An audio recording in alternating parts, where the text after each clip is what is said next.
तो hello friends, welcome back to my channel. और friend, आज के वीडियो सीरीज के अंदर हम टॉपिक डिस्कस करने वाले हैं features and comparison between GFS and HDFS. GFS stand for Google file system, HDFS stand for head of distributed file system. Okay, तो इनके बीच का कंपैरिजन क्या है, फीचर्स क्या है, सारी चीजों को डिस्कस करेंगे। तो अगर आपने इस सब्जेक्ट के प्लेलिस्ट को एक्सेस नहीं किया है तो प्लेलिस्ट को एक्सेस कर लीजिएगा। प्लेलिस्ट का लिंक आपको नीचे डिस्क्रिप्शन बॉक्स में मिल जाएगा, आप वहां से उसे चेकआउट कर सकते हैं। यहाँ पे कह रहा है कि both GFS and DFS are distributed file system design to store large volumes of data across a cluster of machines. यानी जो दोनों जीएफएस और एचडीएफएस जो है वो एक प्रकार का डिस्ट्रीब्यूटेड फाइल सिस्टम्स है जो डिजाइन होते हैं स्टोर करने के लिए लार्ज वॉल्यूम ऑफ डेटा को across a cluster of machine के according, and they provide high scalability, fault tolerance and reliability, making them suitable for big data application। यानी ये प्रोवाइड करता है कि हाई स्केलेबिलिटी को, फॉल्ट टोलरेंस को और रिलायबिलिटी को, जो चीजों को काफी सुटेबल और बिग डेटा एप्लीकेशन के अकॉर्डिंग एनालाइज करता है। एंड इसके अंदर कह रहा है कि well GFS was developed by Google and used it primary in its internal system, HDFS is open source equivalent used in Apache Hadoop ecosystem.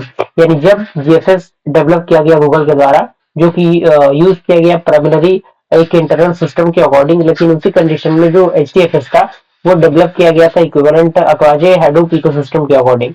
और जो दोनों फंडामेंटल कंपोनेंट्स थे for processing large data set in distributed computing environment के according, जिसमें सबसे पहला आपका आता है Google file system, that means GFS.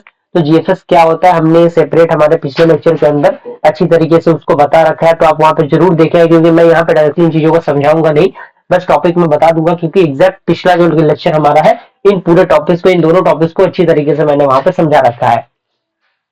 तो ये जीएफएस क्या होता है बताया गया, उसके की फीचर्स बताया गया है, जिसमें डेटा स्टोरेज मॉडल आता है, जिसमें चेकिंग है, आपका चंक सर्वर है, मास्टर सर्वर्स है।